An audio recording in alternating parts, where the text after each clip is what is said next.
Thank you very much, Tanya, for that great overview, and it really kind of gives us a good idea of the breadth of work and interest that we will be dealing with throughout the next 2 days.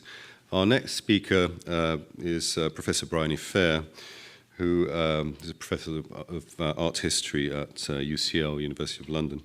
She completed her doctoral research on the Russian and French avant-gardes at Essex University before joining the History of Art department at the Open University in 1980 and the University College of London, UCL, in 1990. She was made reader in 1997 and professor in 2005. Briony has published extensively on 20th century and contemporary art, and has produced books including On Abstract Art, 1997, The Infinite Line, 2004, and Eva Hesse Studio Work, 2009. She has written widely on artists including Gabriel Orozco, Ronnie Horn, Viha Selmins, I'm not pronouncing this probably right, Ed Rushka, Rachel Whiteread, David Batchelor, and has also focused on the work of American sculptor Eva Hesse, writing for the retrospective on the artist curated by Elizabeth Sussman at San Francisco's MoMA in 2002. So without further ado, Briony, please. Thank you.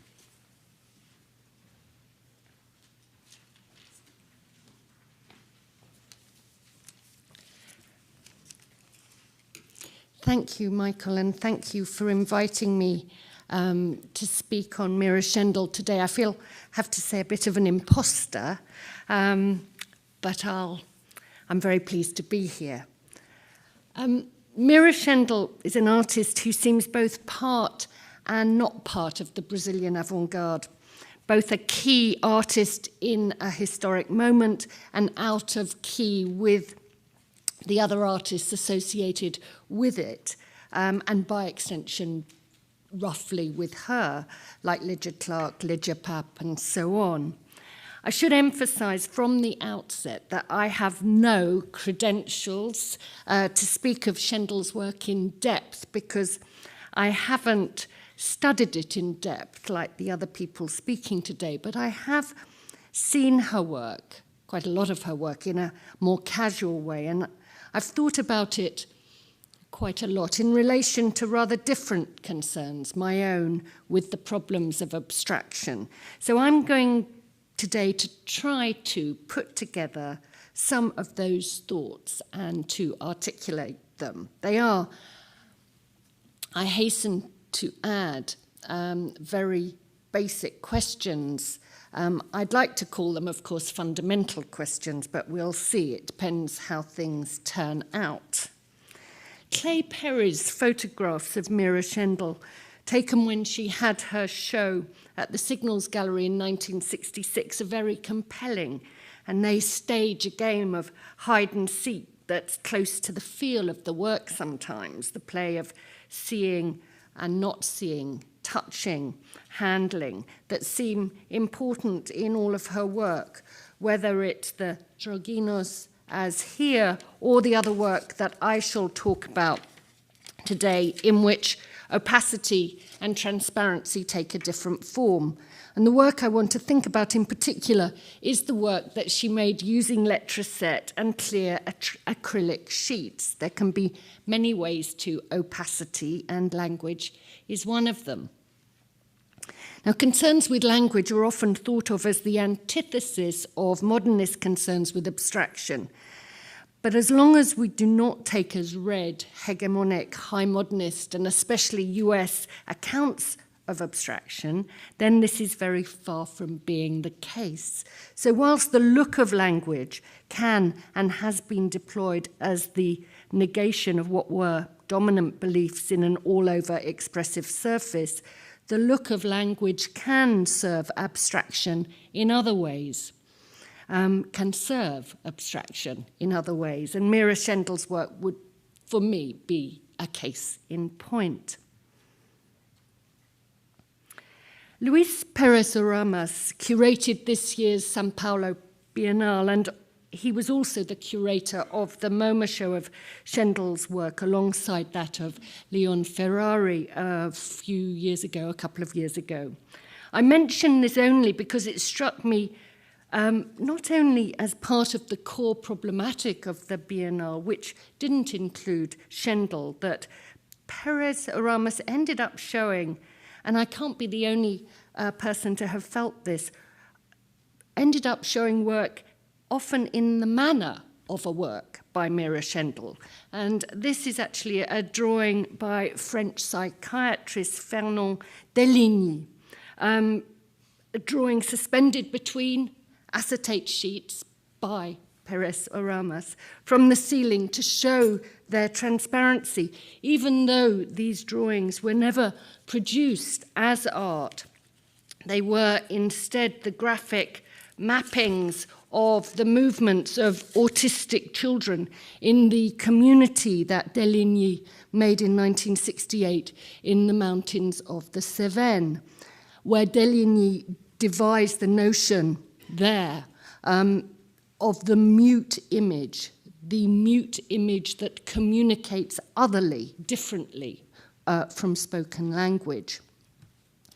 Now, this type of suspended drawing, the wandering graphic marks, ligne d'air, as Deligny had put it, the layering, the seeing through the tracing paper, all this is not unlike the monotypes of Schendel, but very, very like them when they're hung from the ceiling in an art space. Now, I know I'm digressing there, but my point is only that rather than think of this now as an unconventional intervention into a gallery space, we can think of this as another convention of art display that's become or becoming pretty well established.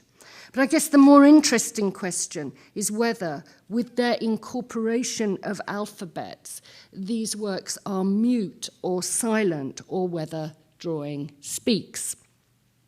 And I guess I think all this makes it possible to come now to Schendel and think rather differently about what was her contribution.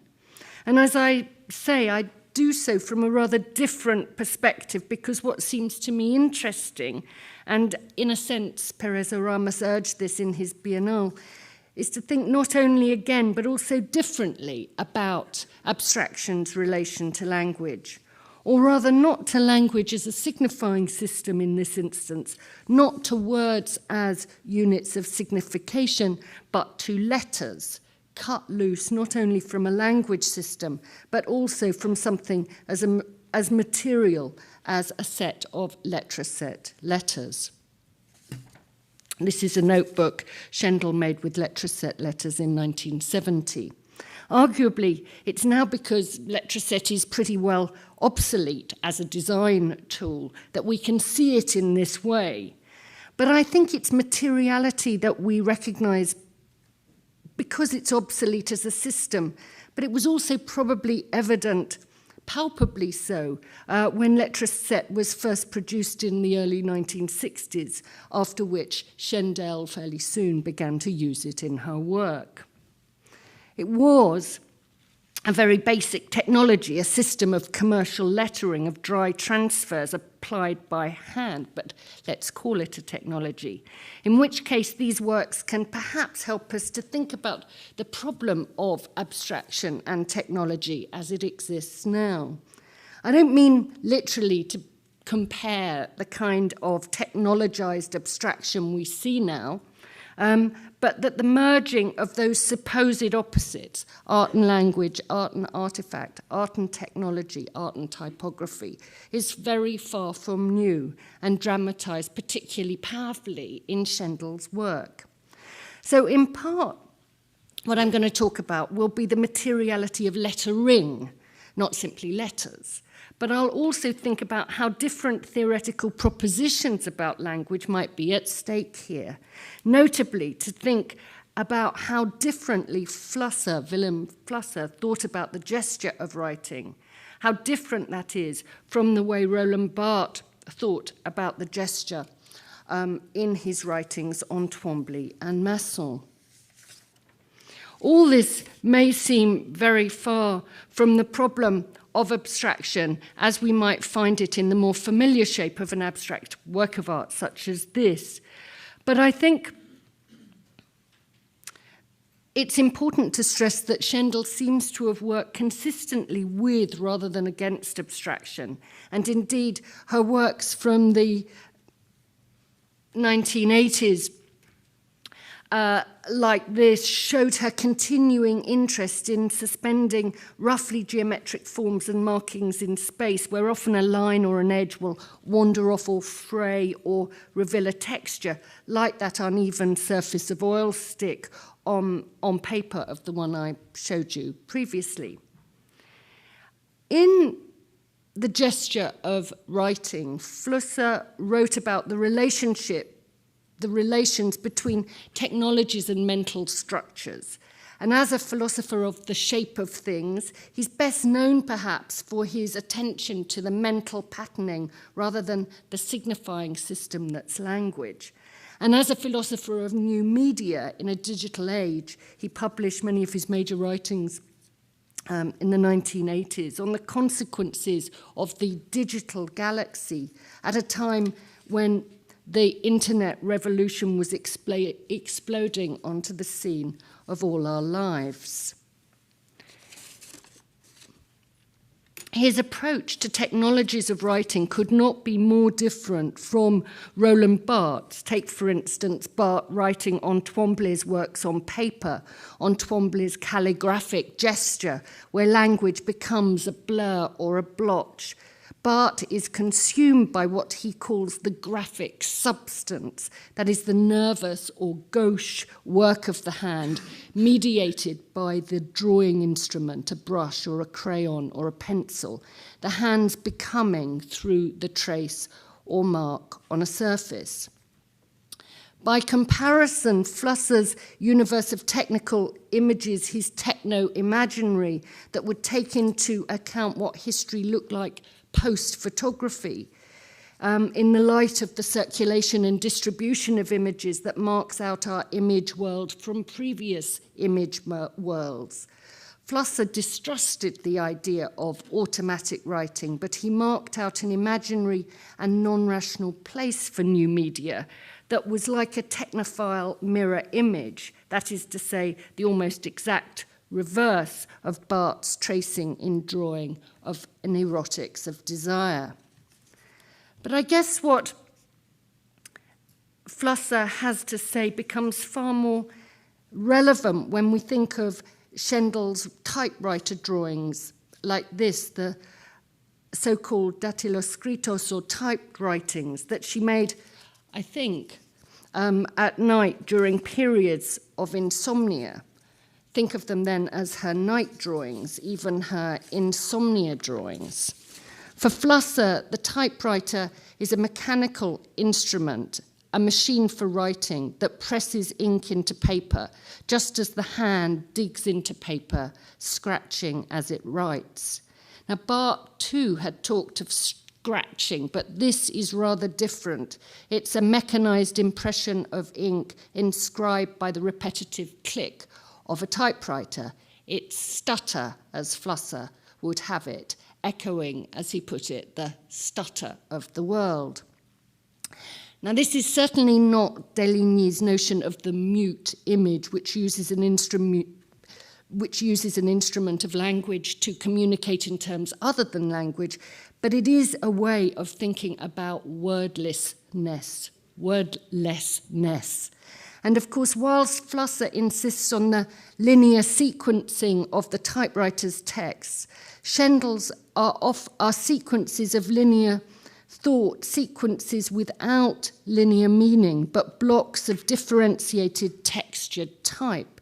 If Flusser is concerned with the relations between writing and thinking, then what sort of thought is involved in Schendel's drawings? Night thoughts, perhaps, night stutter, even. Now, here's another one.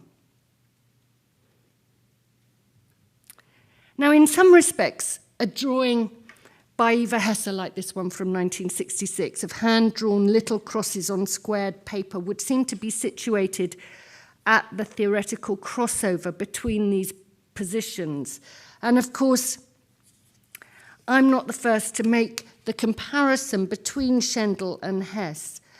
It's kept impressing itself on me, the similarities, not only of some of their drawing practice. This is a window drawing by Eva Hesse. This one of Schendel's oil stick drawings, as well as the way the woman artist is staged in Clay Perry's photograph of Schendel, not so unlike this time-life photo of Eva Hesse. I hardly need say that far from mute, such a photograph speaks in already highly conventionalized terms.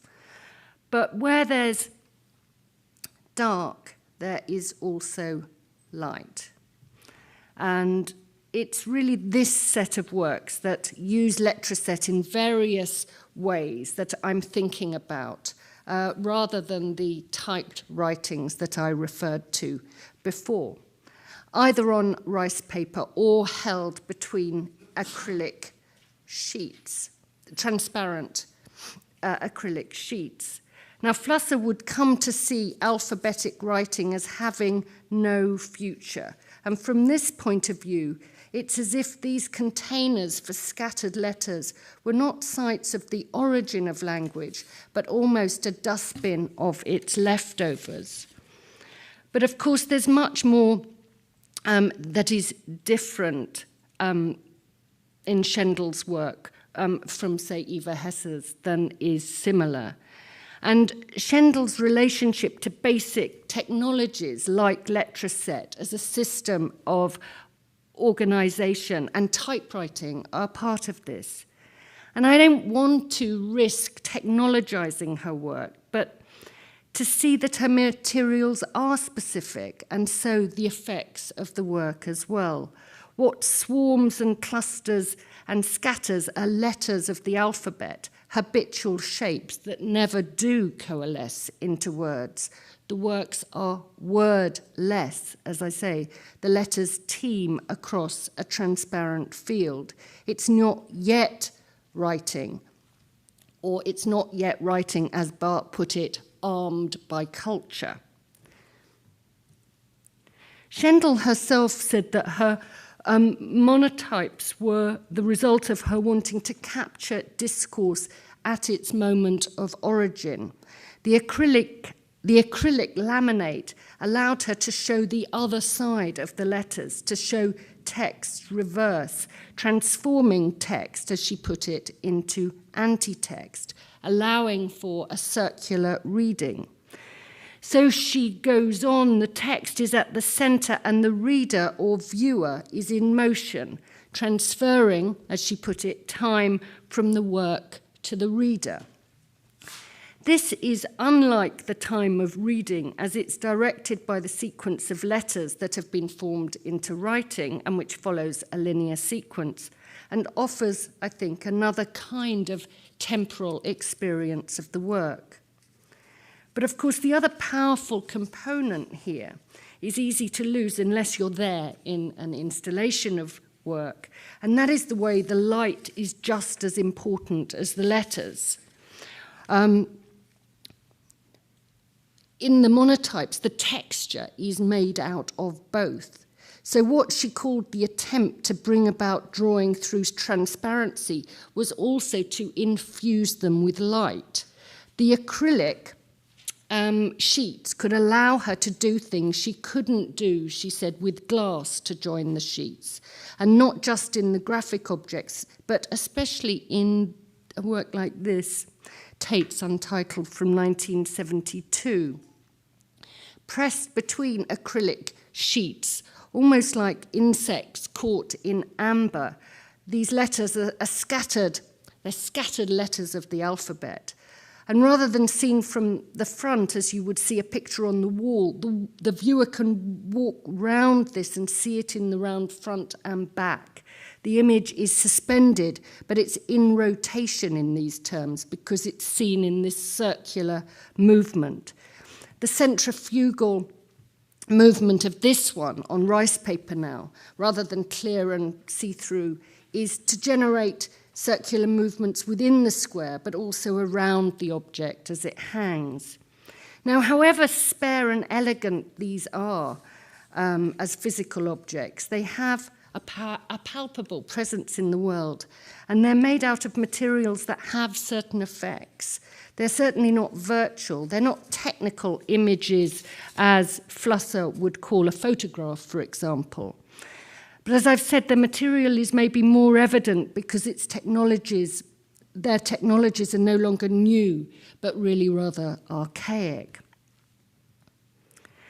The circular format makes the rotational movement very clear, but also suggests a lens or viewfinder, this one much thicker, into which the letters are deeply embedded, making their spatial location hard to fathom. Now, in some respects, these suggest something like a photograph, literally, of course, if you think of a photograph as a drawing in light, without being a photograph and without being a technical image in the way that a photograph is. It suggests a field of vision in which the letters of the alphabet scatter and disperse. But those letters are insistently typographic still, all the more so because they exist in groups rather than in sequences. They seem to exist between the typographic and the photographic without resolving or reducing into either. I think they invite us to think differently about abstraction and the alphabet. To say this is not to say that letter shapes resolve into being writing, or to say that the letters function only as formal elements, but nor is it to deny that they have remarkably elastic shape-making possibilities. In order to get a sense of them, it's important, I think, that we're not blind to shifting technologies of making a meaning, but also that we do not succumb to technophilia. The term post-digital doesn't mean that we've finished with the digital or that the technical revolution that we've been experiencing is necessarily over, but that we're able to take some critical perspective on it. As made things, Schendel's works allow us to think about how art can get made out of changing technological conditions. If we imagine Flusser's prediction that writing would eventually become in the future redundant, we could even imagine these as vision of what its component parts might once have looked like. These are, as you can see, very preliminary thoughts. But I think that it's timely to look at a work like this one, again the Tate's 1972 work, and think of it as an art experiment that demands or invites us to think differently, not only to situate the work in its time, but to claim it for now. And the question for me seems to be how to describe that space in which this work operates, deliberately cast adrift not only from the wall, but from language as a signifying system, as well as from the typographic systems of commercial design, in a kind of no man's land where lettering as spectral shapes hover or float in the field of vision, as if the shapes of vision itself is what is at stake here. Thank you.